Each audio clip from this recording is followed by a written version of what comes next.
What's up, guys? SES, and I'm finally back with another one on the shop. Let me do a little look over on my truck. I'm about to get the wood for the loft. It's lit. We need that loft, man. That's the only thing stopping me from moving in. Is the loft. I ain't even gonna lie to y'all. Reason why is I told y'all multiple times, most videos, I do not want stuff on the floor. I do not want stuff on the floor.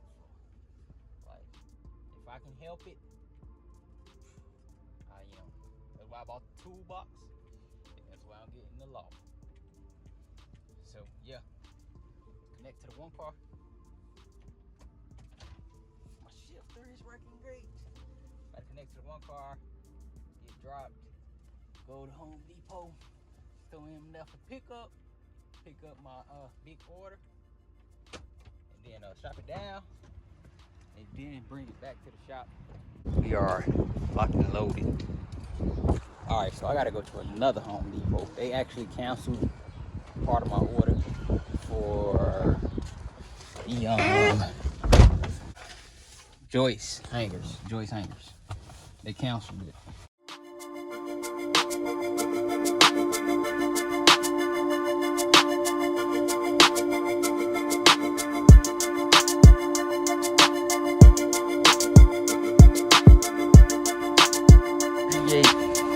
Joist hangers.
Okay, I pushed the table all the way to the wall. So yeah, this all go here, this all go there. And then I'll have a table next to that for the wood CNC. So it'll go, the wood CNC will go here or here. Because like this, man, I could just push to the corner. I'm telling you, I rarely use this thing, but I do want it in the wood area because I'm setting up a dust system for 1, 2, 3, and 4.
This saw right here, it's no joke. I'm moving it by myself. I just put the wheels over there and I can guide it and put it in the direction I want it to go and push. But this mother trucker is heavy, boy. I ain't even gonna lie to y'all. This thing is heavy as ever.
Okay guys, another day down. We got the drywall. So like I said, this was gonna be OSB, but the price of OSB right now is crazy, man. $33 a sheet plus tax. It come out to about $35 a sheet. And I got 1, 2, 3, 4, 5 sheets. That would have been 100. No, 35, 35, 70, 140, 175. That's what it would be. 175 for a wall, half a wall. And yeah, I didn't want to pay that. So I just bought drywall, $10. This wall, $50. And really, it's gonna do the same thing because what I was gonna do is make this like a display. The rear deck for my blue box, I'm not gonna use it no more because I done made that same thing like 3 times. Like I said, I'm a one-of-a-kind type of person. But when people say, yeah, I got to have that, I ain't got no choice but to make it, so I ain't putting it in my car no more. I'm just using it for display. I got a G-body kick panel I'm gonna put on display. Some Don't basic rear decks. Don't basic rear deck, G-body basic rear deck. Just put little stuff like when I get time. Some, like I say, some of the stuff done, some of the stuff can be done while I'm doing something similar. Cause like I said, if I'm doing glass work, I could do some extra glass work or make some pieces on the side and put it together once I'm putting the order together or something like that. So it could always be in the works. But just to make it, I'm not gonna do it. Like I say, eventually I'm gonna get this wall to have some pieces on it. I'm not gonna mud it and sand it, none of that crazy stuff just yet. It ain't really all that important. And this wall, this the good wall. This the wall I like, the pegboard wall. So all my templates and shapes, some tools, all that stuff, so I won't have to be like this. I just put it on the wall, reach over. The table will be a little bit closer, so I can just reach over for what I need. I got kick panel templates and stuff. Those can go up here too. Then this is where I ran out, and then I just put the leftover drywall right there. So I don't know if I'm gonna be using this whole pegboard wall, but I just bought a little access, man. I think that was 3 sheets. Yeah, 1, 2, 3, and then this on the over here was the top that I cut. So I started at the 16 on center. That way I know I hit a stud with each one, and then connect to another stud. That's how I did all the boards. That's why on that end I got like 7 and some change. But this I started framing the wall down there, and then ended it right here. So that's that gap. If I would have started the pegboard wall over here, then I would have been over here where it ain't nothing would have been to screw into. So that's why I did it that way. But yeah, man, another day down. I'm about to start working on an order. I'm done with this wall. I don't know tomorrow if I'm gonna be able to even do some shop work, because I'm so backed up, man. Like, I need to go ahead and start knocking some stuff out for everybody be talking bad about me. But yeah, man, another day down. SES. I'm out.